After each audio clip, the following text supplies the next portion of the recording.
irmãos. Estava tentando achar o início aqui, foi difícil. Bom, a gente vem trabalhar hoje, dar continuidade ao trabalho, falando a respeito da história da Bíblia e das igrejas no Brasil. É muito interessante quando a gente começa a fazer esse estudo, porque a gente não imagina as dificuldades por que passaram todos aqueles que se propuseram a evangelizar e distribuir a palavra de Deus, não só no Brasil, mas pelo mundo. Em particular, nós vamos ver as dificuldades e aqueles que conseguiram, através de muito esforço, trazer a Sagrada Escritura para a nossa terra. Ora, hoje é muito fácil, a gente não percebe tudo isso, porque nós temos uma facilidade muito grande de ter acesso à Bíblia Sagrada. Então hoje, em qualquer livraria que você vai, você encontra, muitas vezes em banca de revista, hotéis que a gente vai hospedar, você abre a gavetinha lá do criado mudo, tem um exemplar lá do Novo Testamento, né, que os gideões fazem esse tipo de trabalho, e muito bem feito por sinal. Nós temos hoje na internet uma facilidade muito grande de baixar arquivos. Eu mesmo no meu celular, eu tenho 2 versões da Bíblia. Então a gente não reconhece, a gente não tem noção da dificuldade que foi trazer a palavra de Deus para o nosso cotidiano, para dentro da igreja. Então muitas pessoas, muitos padres, muitos clérigos, muitos pastores na época tinham dificuldade de ter acesso à Bíblia. Inclusive várias igrejas, os padres, quando eles iam fazer as pregações, eles não tinham a Bíblia, eles tinham conhecimento do curso teológico que eles fizeram, e eles iam para a igreja fazer as suas pregações, fazer todo o seu trabalho com aquilo que eles tinham aprendido, porque realmente não existia essa facilidade, e era até restrita a publicação da Bíblia, porque acreditava-se que o povo comum não teria condição de entender e interpretar corretamente a Bíblia. A interpretação da Bíblia era feita só pelo Papa, e o Papa determinava como que o clérigo deveria encaminhar todas as questões. Bom, com a reforma, Lutero trabalhou muito para que a Bíblia fosse não só traduzida para a língua original de cada povo, mas também produzida e distribuída em massa para a população.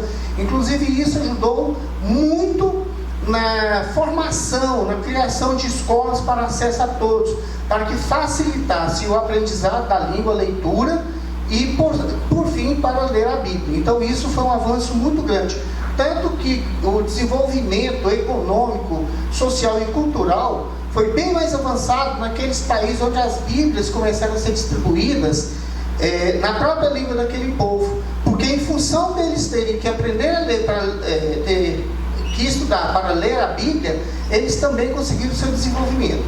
Agora aqui no Brasil nós tivemos dificuldades, porque nós fomos descobertos em 1500, e até 1530 só existiam expedições aqui no Brasil para retirar o pau-brasil, basicamente o pau-brasil. Então não existia um processo extensivo de colonização das novas terras. Ora, a partir de 1530, com algumas, Portugal percebeu que se não colonizasse o Brasil, ele poderia sofrer invasões e perder suas terras, suas novas terras.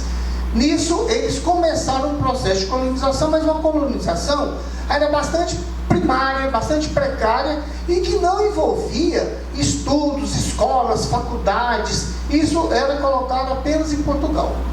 Mas com a invasão dos franceses no Rio de Janeiro, em 1555, o calvinista, deixa eu ver se eu consigo falar esse nome, Villegagnon, se estiver errado, vocês me perdoem. Ele era calvinista, então ele trouxe Brasil o culto reformado. E com isso, Calvino ficou muito motivado e ele acabou mandando missionários para o Brasil para que eles viessem para cá, trazendo o culto, trazendo a evangelização conforme a reforma e trazendo também exemplares da Bíblia para que eles pudessem trabalhar. Ora, eles ficaram aqui apenas 8 meses e retornaram para a França.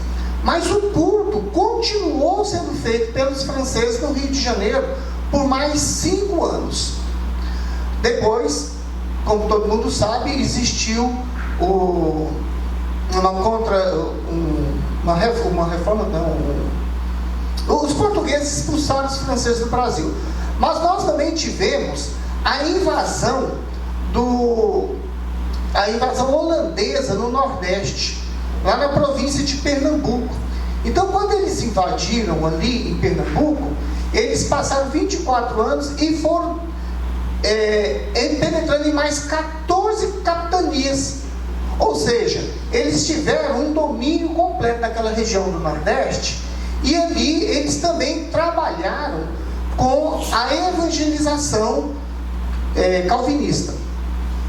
Ora, esse processo cessou com a expulsão também dos franceses. Mas para você ver a dificuldade que era essa questão de você traduzir, imprimir, trazer a Bíblia, eles, na época que eles estavam aqui, nos 24 anos que eles estavam aqui, eles resolveram trazer as Bíblias e conseguiram 20 exemplares. Apenas 20. Tá? Então, hoje é um número insignificante.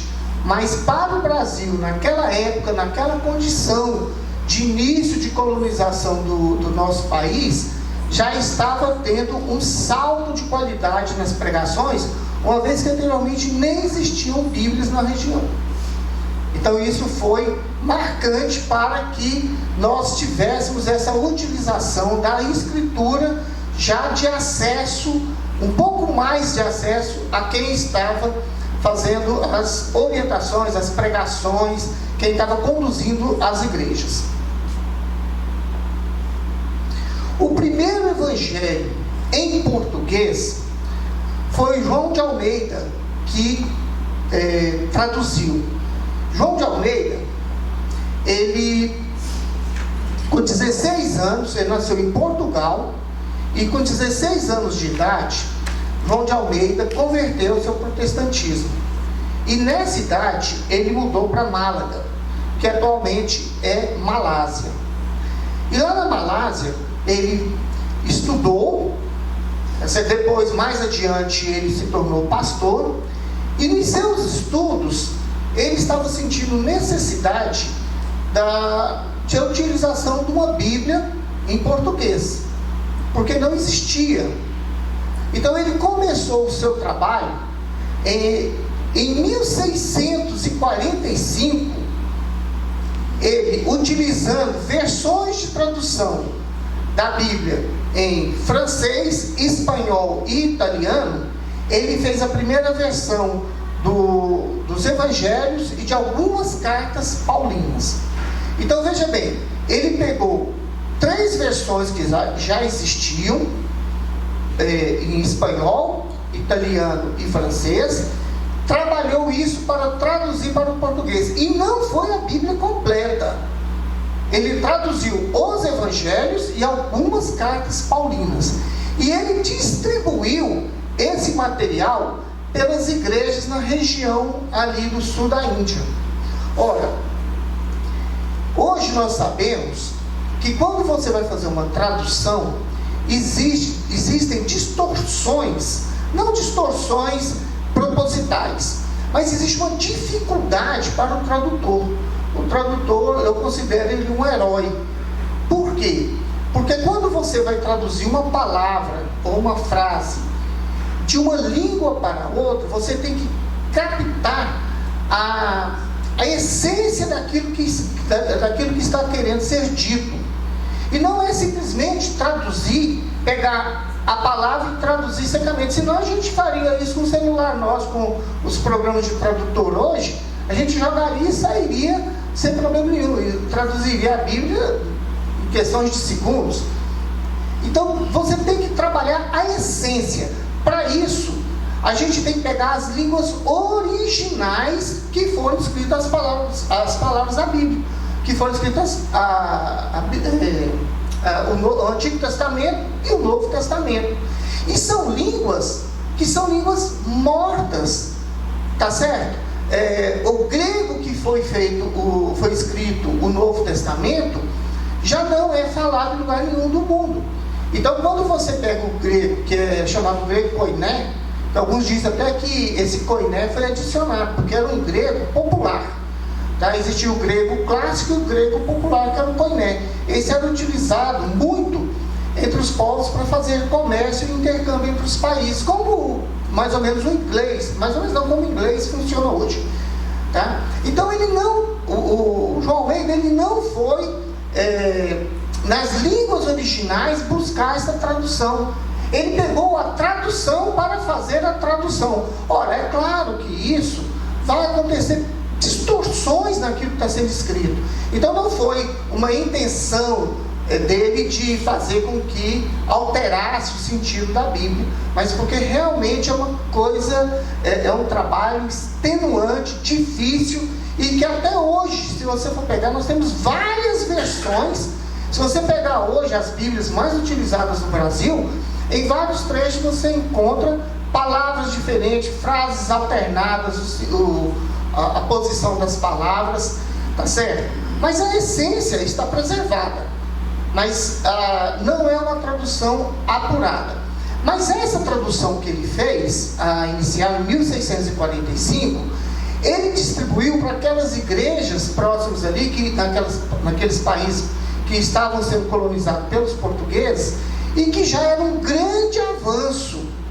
Só que, porém, não tinha o Antigo Testamento, nem todo o Novo Testamento também estava traduzido.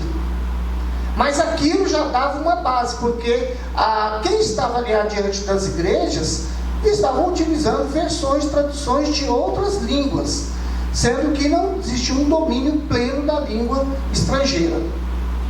E essa primeira versão que ele passou para todos foi manuscrita. Não tinha acesso à impressão como a gente tem hoje. Então ele teve que fazer manuscrito e passou. Posteriormente ele continuou o seu estudo, continuou o seu trabalho, e aí ele, estudando, ele conseguiu aprender outras línguas, como o holandês, e também estudou o hebraico e estudou o grego. E aí ele fez o trabalho de redigir todo o Novo Testamento para publicação. Ora, ele estava morando na Malásia, depois ele foi para Java, depois voltou para a Malásia, e nesse meio tempo ele casou, teve filhos, assumiu igrejas, mas ele trabalhou em cima disso e fez o Novo Testamento traduzido para o português, numa tradução um pouco mais fidedigna daquela que ele tinha feito manualmente. Só que a publicação tinha que ser feita na Holanda. Mas para chegar lá na Holanda, para ter a permissão de traduzir, de imprimir, tinha que passar por revisão. E essa revisão era feita pelo presbitério das igrejas. Ele encaminhou essa versão dele para estudo, para análise e revisão. Depois de 4 anos, não se tinha feito nada ainda, então estava muito devagar essa revisão. E ele pegou, e insatisfeito com essa demora, e sabendo da necessidade que tinha dessa tradução do Novo Testamento, ele enviou para a Holanda por conta própria. Só que o presbitério ficou sabendo disso e impediu a impressão do Novo Testamento lá na Holanda. Então continuou por mais. Aí a Holanda pediu que desse continuidade ao trabalho. Esses presbíteros, esses revisores continuaram a trabalhar nisso, até que foi liberado, depois de mais 5 anos, liberaram a publicação. Ora, então, tudo perfeito, né? Já está liberada a publicação, é só publicar e distribuir. Só que não foi bem assim. Chegou na Holanda, eles publicaram e mandaram de novo para a Malásia para distribuir depois de 1 ano. Ou seja, já estava completando 10 anos que ele tinha escrito essa versão do Novo Testamento. Quando chegou lá, perceberam que haviam alguns erros na tradução. Então os presbíteros comunicaram às companhias holandesas que mandaram retirar. Aqueles que ainda estavam na Holanda, eles destruíram e mandaram destruir aqueles que chegaram lá já pronto para distribuir na Malásia. Ou seja, depois de 11 anos, o trabalho voltou a estaca zero. Bom, algumas dessas versões que chegaram lá na Malásia, eles preservaram, eles não destruíram. E as correções, eles fizeram a próprio punho. E são poucas versões dessas que sobram no mundo. Uma delas está no Museu Britânico. Tá? Então, assim, todo esse trabalho retornou à estaca zero, porque tinha que novamente fazer revisões. E essas revisões são demoradas, tá certo? Porque existe um critério muito grande. Você reúne uma equipe, e a equipe muitas vezes não concorda com a opinião ou com a versão que alguns estão dando. Então tem debates, eles têm outras atividades, então prolongou-se mais essa questão aí da liberação da versão que ele tinha trabalhado. Nesse meio tempo, para ele não ficar parado, o que ele fez? Ele começou a trabalhar no Antigo Testamento. Embora ele estivesse muito chateado com a demora na publicação do Novo Testamento, ele não perdeu tempo. Ele diminuiu o seu trabalho no pastoreio da igreja e focou agora no Antigo Testamento. Então, primeiro ele conseguiu traduzir o Pentateuco, os 5 primeiros livros do Antigo Testamento. E já encaminhou, ele não esperou terminar como ele fez com o Novo Testamento, que ele terminou e enviou. Ele enviou já o Pentateuco para revisão, já para adiantar o processo. E em seguida ele começou, deu continuidade a essas traduções. Contudo, ele conseguiu chegar somente até Ezequiel, porque ele veio a falecer. Tá certo? Então ele veio a falecer, e 2 anos depois foi que fizeram a publicação do Novo Testamento já corrigido. Então foi uma luta muito grande. Embora ele tenha morrido antes da conclusão da Bíblia, foi através do esforço dele e da iniciativa dele que deu-se todo o processo da formulação da Bíblia. Obviamente, posteriormente, esqueci agora o nome do reverendo, daqui a pouco eu dou uma verificada, ele continuou esse trabalho, concluiu o Antigo Testamento e também passou para revisão. Ora, essa revisão, essa Bíblia, quando ela ficou pronta, ela veio em 6 volumes do Novo Testamento e 17 do Antigo Testamento. Imagina a quantidade de livros que era formatada a Bíblia. Posteriormente eles formataram em 2, que era o Antigo e o Novo Testamento, e só mais adiante que formularam um. Sempre, gente, passando por reformulações, passando por revisões, tá? Algumas menores e algumas maiores. Olha, uma dessas versões, 150 exemplares, que estava indo lá para a região de Goa, na Índia, o navio holandês foi interceptado por um navio francês. E esse navio francês, provavelmente o livro não deixa bem claro, mas existiam os piratas e os corsários. Os corsários, eles eram os piratas do Estado, né? Então eles interceptaram esse navio holandês, pegaram essas Bíblias que estavam no navio holandês e trouxe esses 150 exemplares para o Brasil.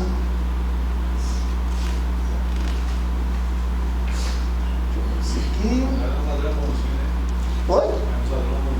É um ladrão evangelista, vamos dizer assim.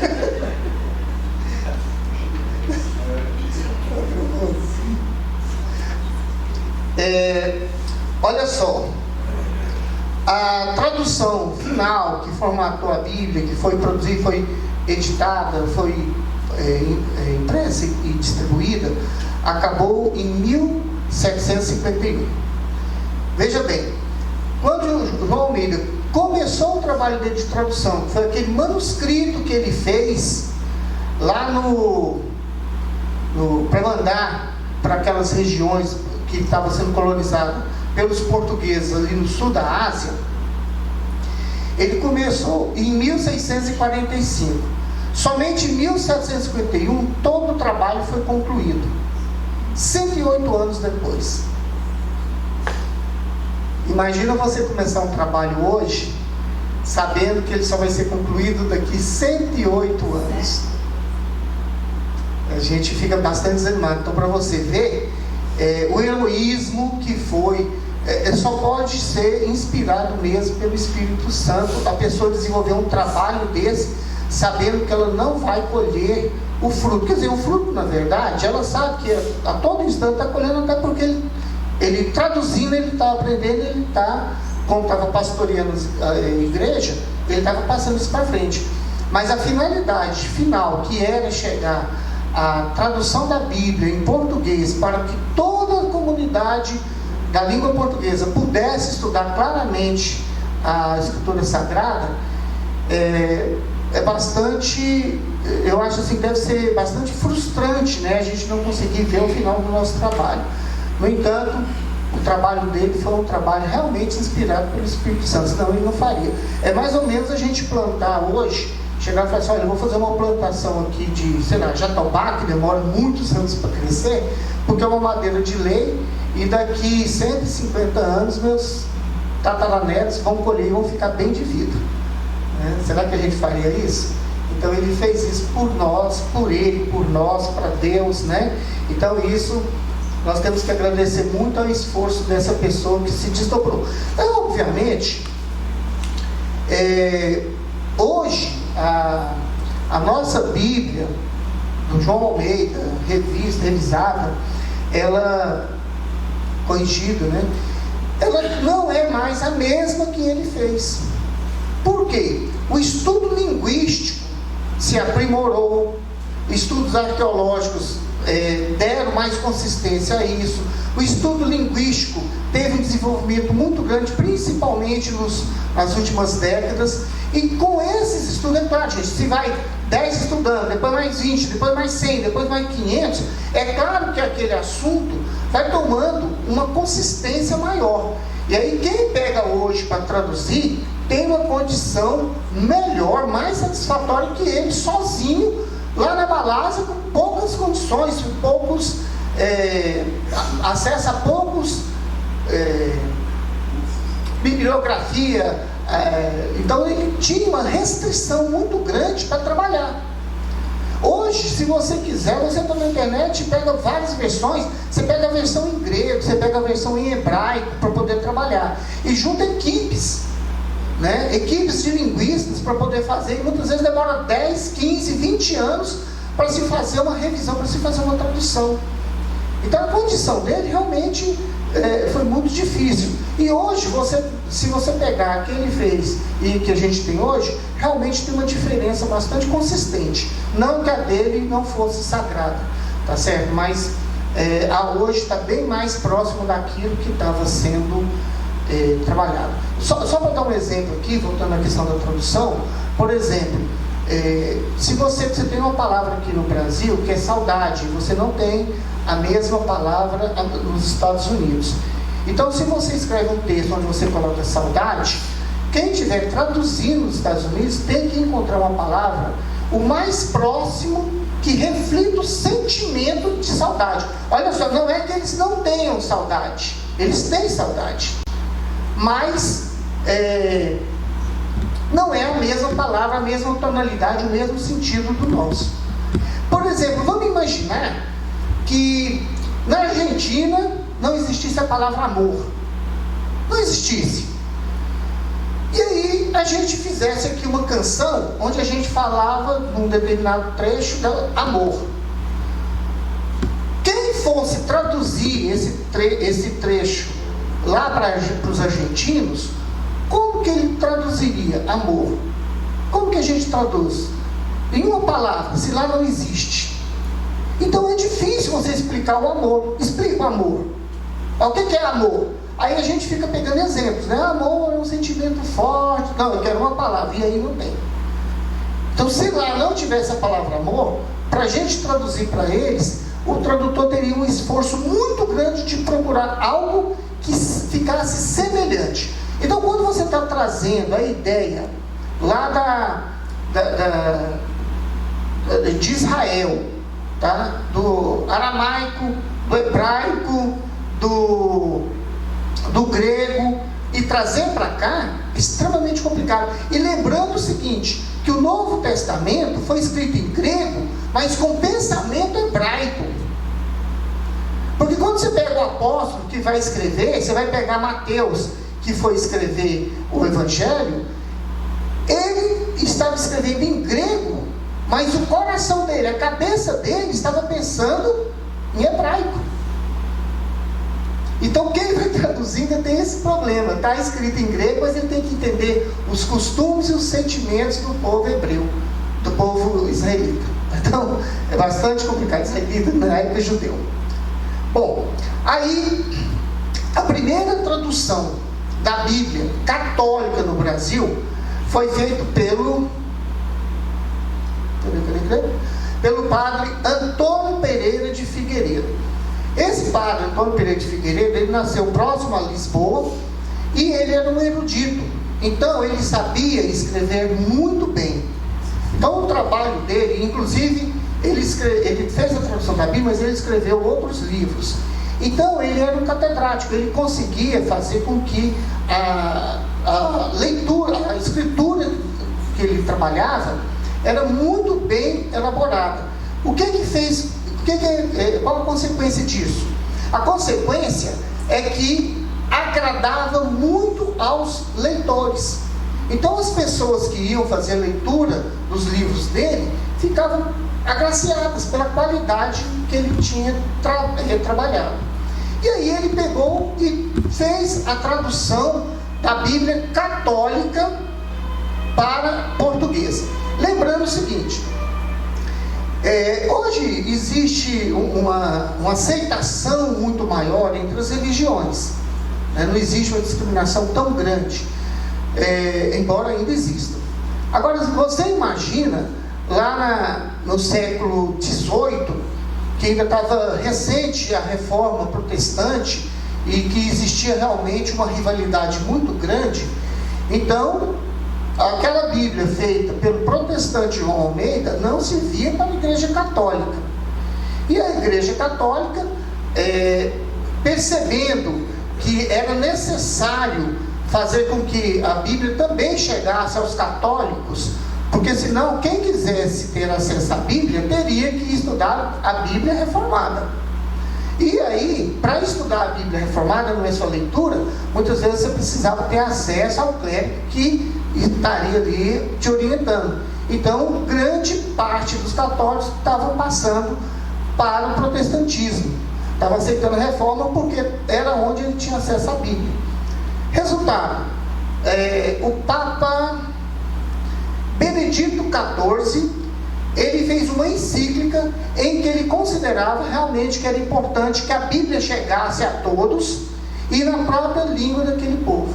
Então foi por isso que Figueiredo fez a tradução da Bíblia para português, porque a Igreja Católica até naquela época não permitia esse tipo de ação.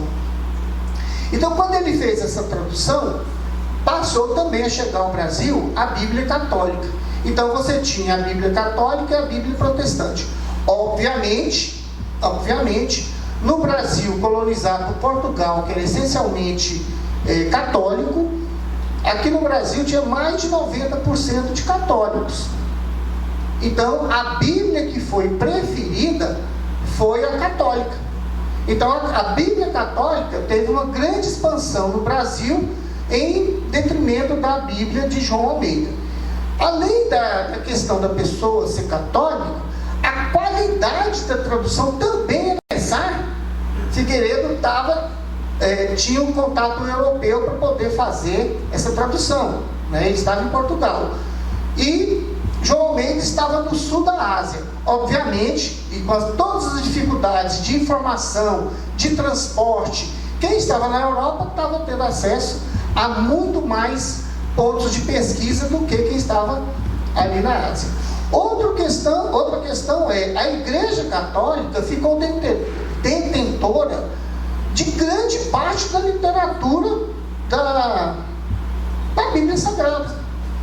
Porque era a Igreja Católica Romana, na época que o cristianismo passou da Igreja Primitiva para a Igreja Católica, ela ficou detentora de todos aqueles manuscritos, de todas aquelas bibliografias. Então tinha, quem era católico, no caso do Figueiredo, também tinha mais acesso a pontos de pesquisa.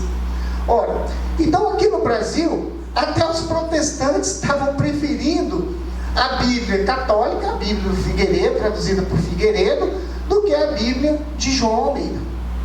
Tá? Bom,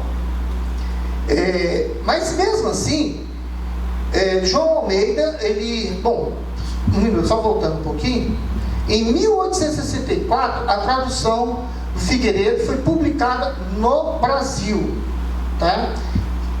Quando saiu a primeira tradução do Figueiredo, ele colocou algumas notas, duas notas, e numa dessa, ele colocou que os reis podiam estar intervindo nas escrituras. Então isso pegou muito mal, isso teve muita contestação, e só em 1864 foi que uma nova edição, ele foi retirado essas notas e agradou mais ao público. Então, a Bíblia católica ela tinha preferência tanto dos católicos quanto dos protestantes. Agora, entre os protestantes, o João Almeida até hoje é o preferido.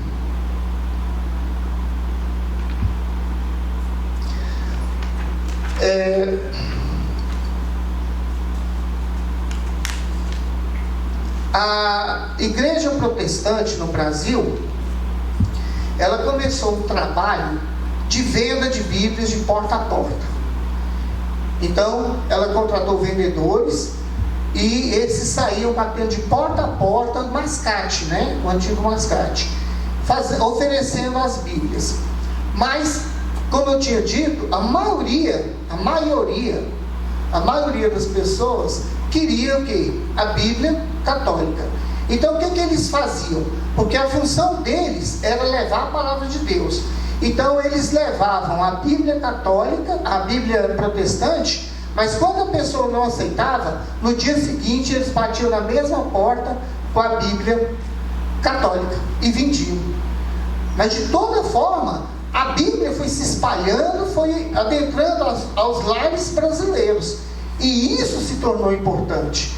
Por quê? Porque todos passaram a ter possibilidade de ter a Bíblia em sua casa.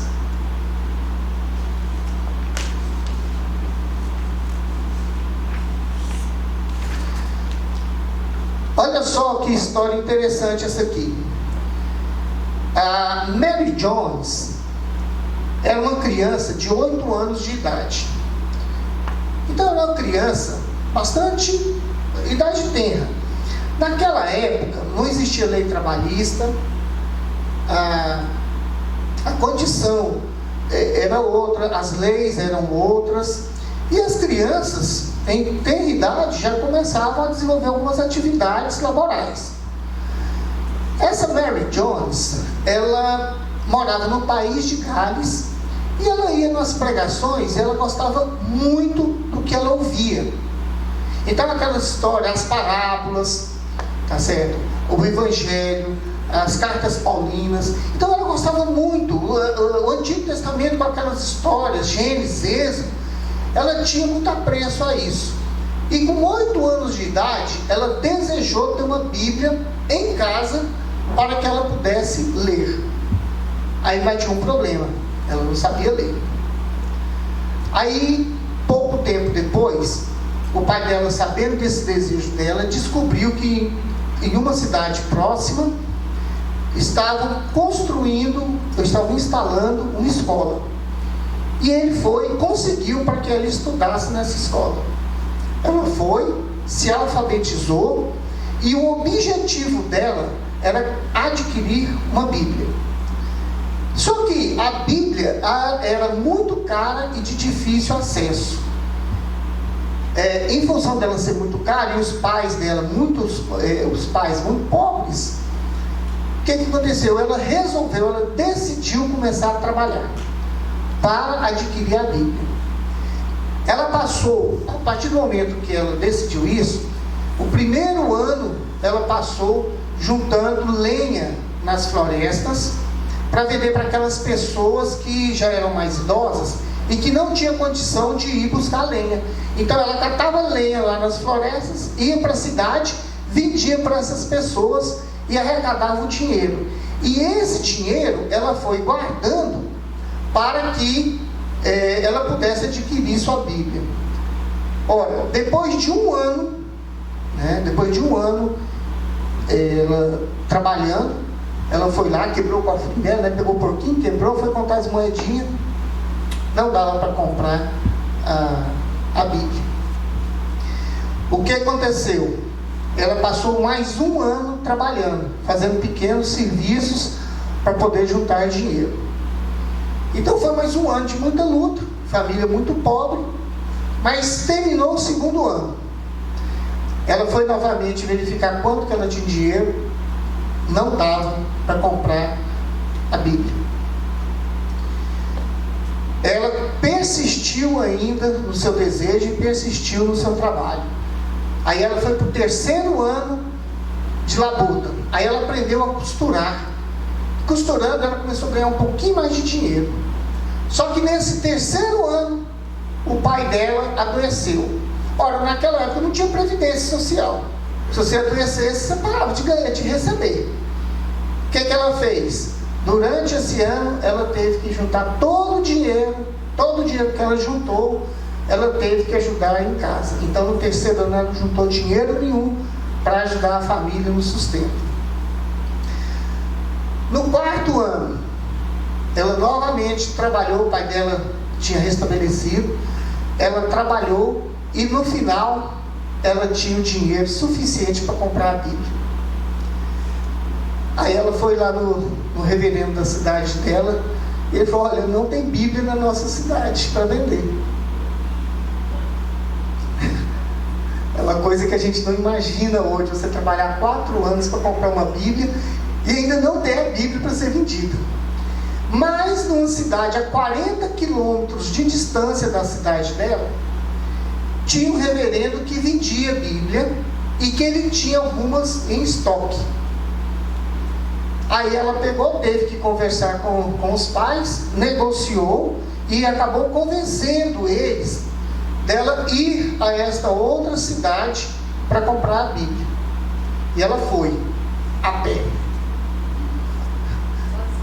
sozinha e a pé. Para não gastar o sapato, ela foi descalço. Imagina, é o que eu estava falando no início.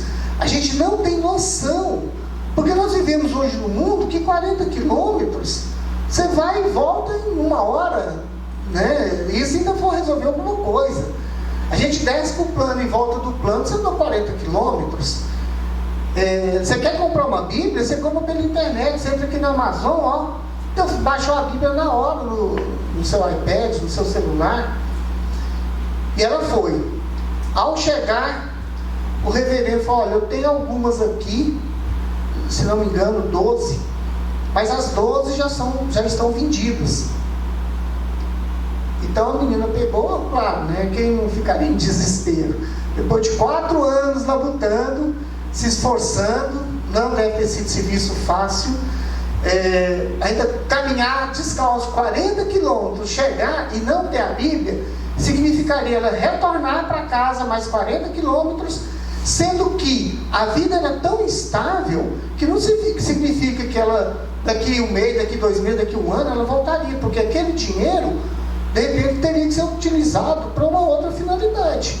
Por exemplo, se a mãe dela adoecesse, ela teria que despender desse dinheiro. Se o pai dela adoecesse novamente, teria que despender desse dinheiro. Bom, mas aí ela contou todo o drama e chorou muito. Deixa eu ver se eu encontro aqui o... roubou? Oi? Se fosse eu, tinha roubado. Você é um pecador, você é um herege. Imagina,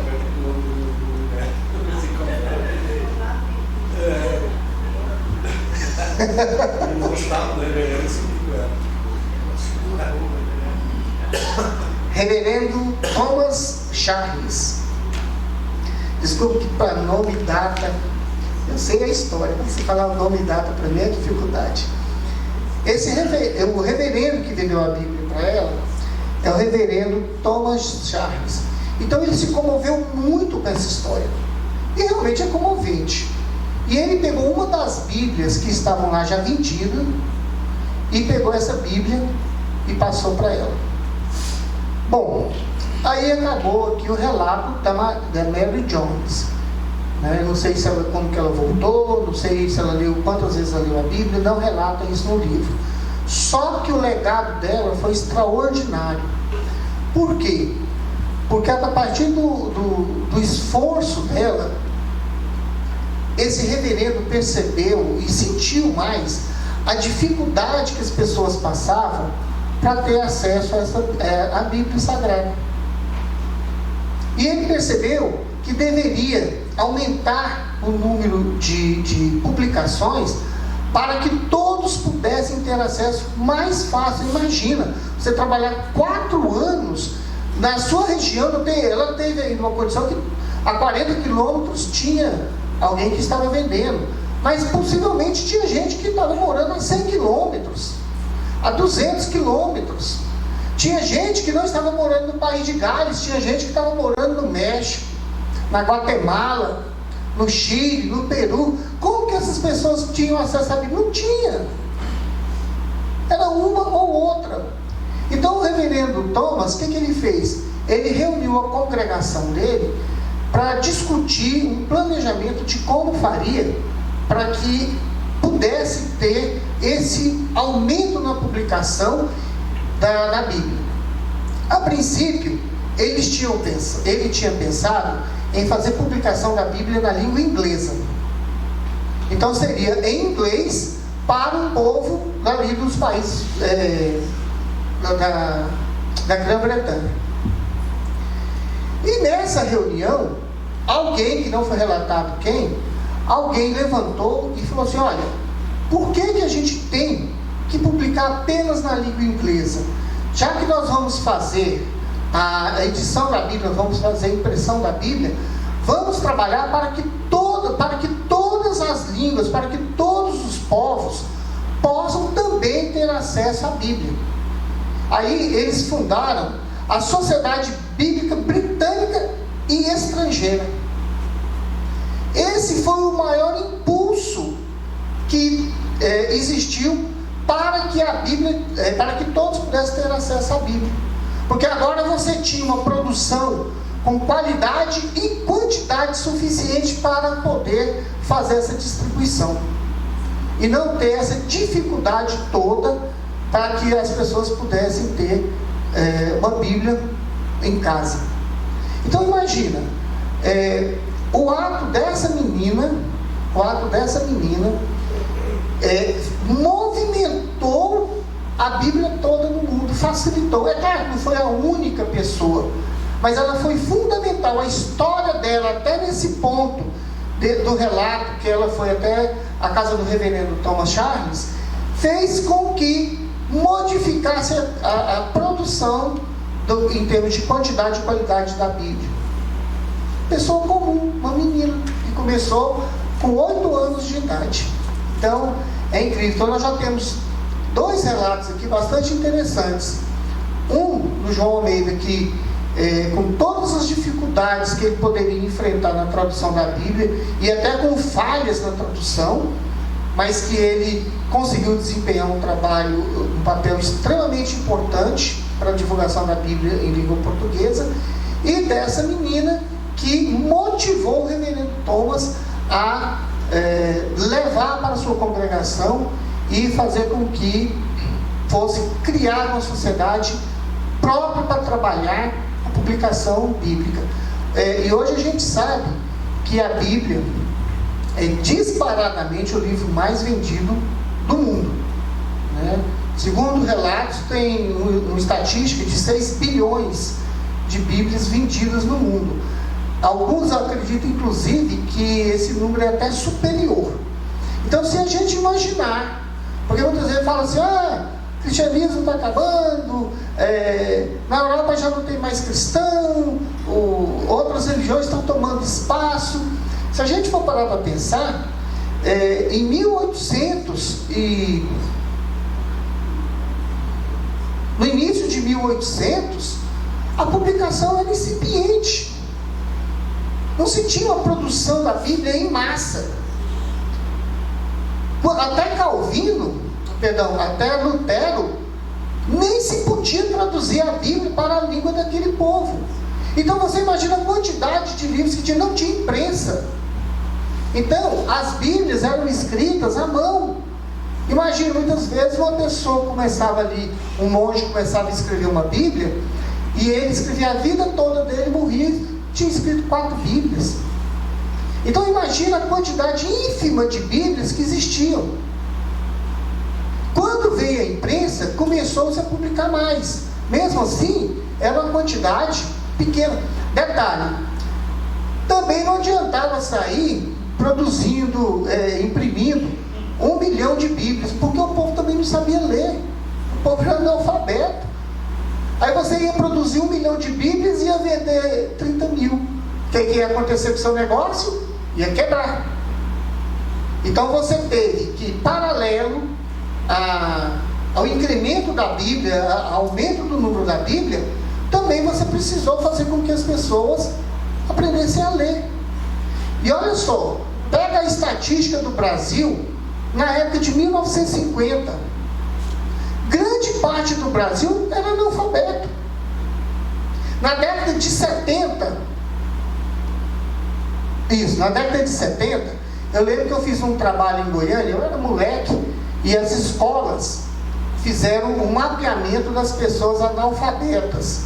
Então a gente ficou por conta de uma determinada região de Goiânia, pequena, a gente era tudo menino, devia ter 9 anos, 10 anos, e aí a gente saiu com uma fichinha, e saiu de casa em casa, batendo na porta para pegar pessoas analfabetas. Eu lembro que a minha equipe, pouquinho, devia ser uns 4, 5, nós encontramos no setor de classe média de Goiânia, na década de 70, nós encontramos pessoas analfabetas.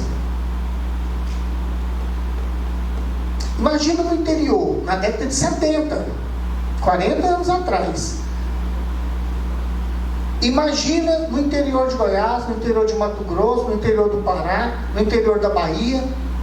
Lembra, quem é mais velho aqui lembra do Mobral, né? Então a gente até pejorativamente, quando a gente ia criticar alguma pessoa, a gente falava assim, rapaz, você estudou foi no Mobral, que a pessoa escreveu alguma coisa errada, Mobral. Então quando a gente queria falar com uma pessoa era burra, claro, colega, a gente brincando, né? Hoje em dia a gente seria preso, tinha que ir para psicólogo, psiquiatra, tomar remédio controlado.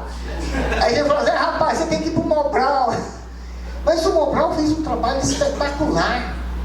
O Mobral pegava as pessoas já na idade de jovem adulto e alfabetizava.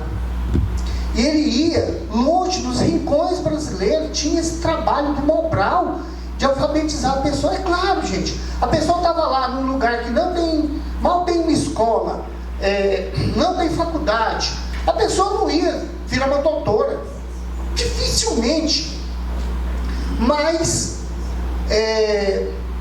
ela tinha acesso à leitura. Ela poderia pegar um livro, ler, poderia pegar a Bíblia e ler, poderia pegar uma receita de remédio e ler. Não, receita não tem jeito, que médico até hoje ninguém entende, né? Mas poderia fazer diversas coisas que ela estava limitada por falta de leitura. E se ela estava limitada pelas coisas básicas da leitura, como que ela pegaria a Bíblia e faria a leitura dela completa? Então, através do Mobral, várias pessoas puderam sim pegar a Bíblia, mesmo com uma leitura incipiente, mesmo com de todas as dificuldades de um adulto que está aprendendo a ler, mas vários tiveram acesso à Bíblia. E quantos desses, lá no interiorzinho, que tiveram acesso através do Mobral, a leitura e posteriormente a Bíblia, conseguiu montar uma igrejinha, estabeleceu uma igreja, e lá ele fez a utilização da Bíblia Sagrada e fez pregações santificadas para aquele povo. Então, se você chegar hoje no interior, muitas vezes você encontra essa igrejinha lá. Se você for perguntar a história daquela igreja, começou muitas vezes com uma pessoa assim. Tinha também um projeto, chamava Projeto Minerva. Quem é mais velho deve lembrar. Então, quem morava na cidade e tinha acesso à escola como eu, quando o rádio chegava numa certa hora, entrava a Voz do Brasil e depois tinha o Projeto Minerva. O Projeto Minerva era a alfabetização através do rádio. Era um telecurso através do rádio, né? Cara, eu ouvi aquilo e falava, gente, que absurdo, isso aí estão enrolando, né? Eu nem acreditava naquilo. Até eu entrar na faculdade e um colega meu contar que ele estudou através do Projeto Minerva. Inclusive, ele conseguiu falar primeiro que eu, ou danado, né? Ou eu sou burro demais, ou o bicho é esperto. Ele falou que na época, ele ia para uma escolinha, sentava lá nas cadeirinhas, isso já à noite, uma professora semi-alfabetizada lá na frente, aí ela ligava o rádio e eles ficavam lá com a cartilha que o MEC passava para eles. O MEC distribuía uma cartilhazinha, um caderninho, borracha, lápis e régua. E ele se alfabetizou nisso aí, e ele conseguiu, através disso aí, ir para Goiânia, estudar, fez o 2º grau na mesma escola que eu, na escola técnica. Então ele fez um curso técnico, trabalhou e conseguiu entrar na faculdade. Nós entramos junto na faculdade, o Danado terminou primeiro que eu. Bom, mas isso aí é para mostrar, só para a gente ilustrar o seguinte: a dificuldade que as pessoas tinham de ter acesso à leitura também impedia uma grande produção da Bíblia, porque quem produz tem gasto. Se tem gasto, tem que receber, senão quebra. E se ele faz Bíblia e a pessoa não sabe ler, a pessoa vai comprar? Geralmente não. Então também passou por todo esse progresso social, que foi a alfabetização do povo e aumento do número de publicação e distribuição da Bíblia. E mesmo assim, já se atingiu 6 bilhões de livros vendidos. Então isso realmente é uma coisa de Deus, né? Bom, aí nós temos um personagem aqui, que é o Samuel Ayavi Crowther. Tá vendo? Samuel. Ele nasceu em 1809. 1809. Ora, ele com 16 anos, ele foi pego, e naquele período, ainda uma tribo lá na África brigava com outra, a tribo derrotada era pega como escravo. Então, veja bem, cuidado, que muitas vezes a gente entende a escravatura, a gente imagina o seguinte: o francês, o espanhol, o português, o holandês, indo lá na África, invadindo toda aquela região da África, pegando os negros e trazendo para as colônias aqui na América, para trabalhar, porque não tinha número suficiente de pessoas para trabalhar aqui. É uma meia verdade. Por quê? Quando eles chegavam lá com suas caravelas, depois com seus navios, os negros já estavam aprisionados lá para eles pegarem como se fosse uma mercadoria mesmo. E quais eram esses negros? Esses negros eram vítimas de guerra, onde uma tribo vencia a outra, capturava e trazia para poder ser vendido como mercadoria. Então, quando chegavam esses navios estrangeiros lá, geralmente eles já estavam ali nos portos. Algumas vezes também eles invadiam e lutavam junto com uma tribo que já era mais amiga, lutava contra outra também para poder pegar mais negros. Mas chegou um ponto que se tornou um comércio tão lucrativo que uma tribo lutava com a outra e trazia esses negros. E esse Samuel, com 16 anos, ele foi preso e foi levado para o navio negreiro. E nesse navio negreiro, ele foi sendo levado como escravo, era um navio holandês, mas ele foi interceptado por um navio inglês. E esse navio resgatou o Samuel e levou ele de volta para a África. Esse Samuel lá na África, ele se converteu por causa dos ingleses, ele se converteu ao protestantismo. E ele entrou para a igreja anglicana. Posteriormente, ele se tornou o primeiro bispo anglicano africano. Então foi o primeiro bispo. E aí, é claro, estabeleceu igreja na África, na Nigéria. E ele era negro, né, africano, negro, e que se tornou protestante e se tornou bispo da igreja anglicana. Isso é um fato interessante, porque, olha só, quando você vai de uma cultura, de uma comunidade para outra, você sente uma série de dificuldades para você trabalhar aquilo ali. Vou dar um exemplo. A pessoa sai do Nordeste, acostumada a comer buchada, vatapá, aquelas comidas nordestinas típicas, e ele muda para o Rio Grande do Sul. Naturalmente, ele vai chegar lá e não vai ter acesso a esse tipo de comida. Já é um choque. A hora que ele quer comer um vatapá, provavelmente ele vai ter que comprar os ingredientes para fazer em casa, porque restaurante de si provavelmente ele não vai encontrar. E se encontrar, é um ou outro. E talvez até aqueles ingredientes, que eu nem sei quais são, para fazer o vatapá, talvez ele vai ter dificuldade de encontrar ali. Então, uma das dificuldades que a gente tem é a alimentação. Outra dificuldade, o clima. Ele sai lá do Nordeste e vai lá para o Rio Grande do Sul. Nordeste quente, Rio Grande do Sul gelado. Ele também vai ter dificuldade com isso aí. Até com a língua do povo. Tem várias palavras que é muito comum a utilizar no Rio Grande do Sul, que lá no Nordeste a pessoa não tem nem noção do que seja. Processos de vestimenta, de higiene, muda. Eu tive esses dias, vocês sabem, eu estive viajando, e nós entrávamos no trem, lá na Itália, e a gente sentia assim, um odor meio forte de algumas pessoas, né? Bastante forte.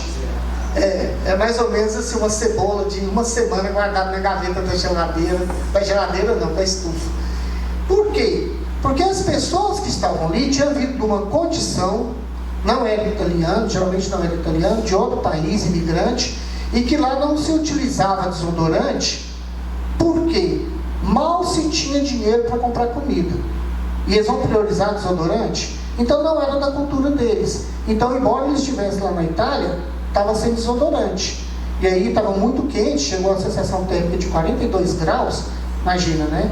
Então a gente entrava no vagão assim, você percebia, teve até provavelmente um italiano, parecia ser italiano, entrou nesse mesmo vagão, sentou do lado do rapaz, ele sentou, não ficou um minuto, ele levantou e foi pro meio do trilho lá do vagão, entre dois vagões, porque realmente estava um cheiro bastante forte. Eu conversando com o professor meu. Oi? Alô?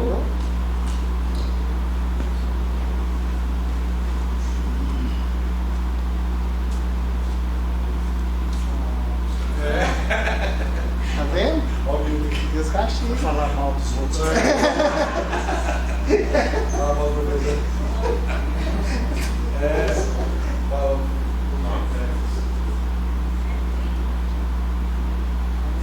Alô? Opa!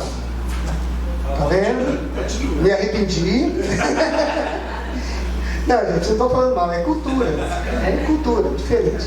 Eu estava conversando com o professor meu, o professor Charles, ele é missionário.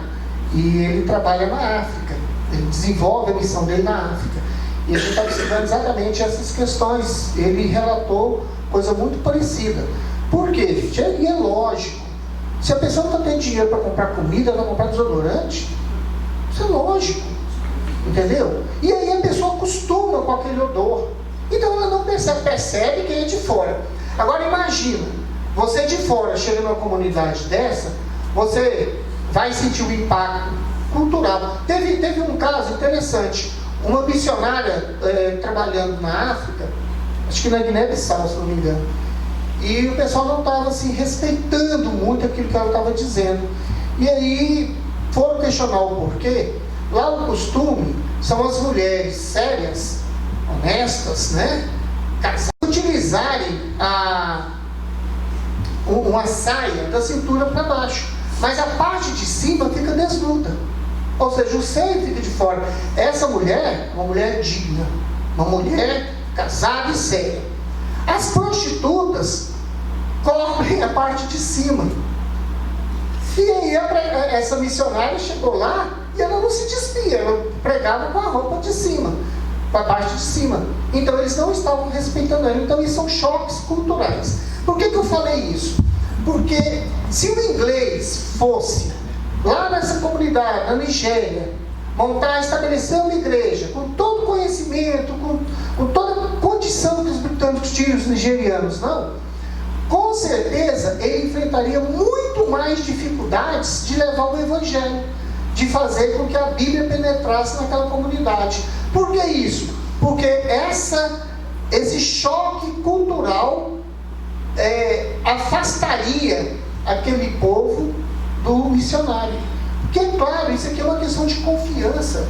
Quando a gente tem um pastor aqui à frente, falando, trazendo a mensagem bíblica, se a gente não confia nele, a tendência é nós ir embora. Então nós temos que ter confiança naquela pessoa que está aqui, naquele missionário, naquele pastor, naquele sacerdote que está aqui em cima. Então esse Samuel foi muito importante. Por quê? Porque ele já era daquela cultura.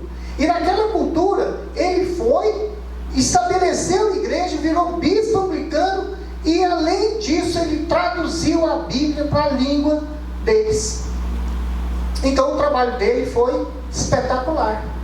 Porque hoje se tem a Bíblia, eu esqueci a língua aqui,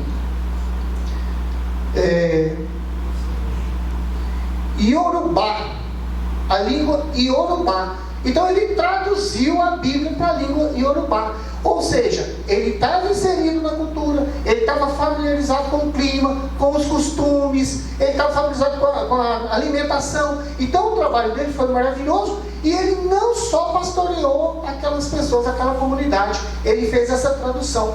E como nós trouxemos vários negros africanos para o Brasil para trabalhar, alguma das palavras dessa língua é utilizada hoje comumente aqui no Brasil. Como, por exemplo, eu esqueci, eu estou lembrando da comida, mas eu não estou lembrando da palavra. Não é vatapá, não. Acarajé. Acarajé é palavra dessa língua. Japá e axé. Então são palavras que nós hoje já temos aqui. Inclusive tem tradução dessa língua aqui, dessa Bíblia aqui no Brasil, que algumas pessoas utilizam. Interessante. Muitas coisas também ainda está utilizado, principalmente por aquelas pessoas que cultuam alguns cultos africanos. Eles utilizam bastante essa linguagem ainda, tá certo? Alguma região do Brasil, não é 100%. Mas para você ver, novamente, uma pessoa comum, como eu, como vocês, que através, até de, com certeza, é a ação de Deus, pego como escravo. Por que ele foi pego como escravo? Para que ele pudesse conhecer o Evangelho, para ele poder conhecer a Bíblia lá na Inglaterra, e depois retornar para o seu país, levando a mensagem de Deus e levando a tradução da Bíblia.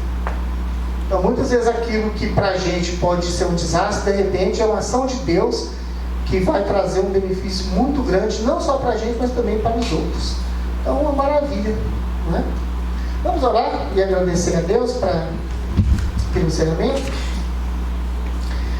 Senhor meu Deus, queremos agradecer por essas pessoas que o Senhor designou para que Tua Palavra pudesse hoje estar presente em nossas casas, em nossas vidas, nas televisões, nos rádios, nos celulares, Senhor.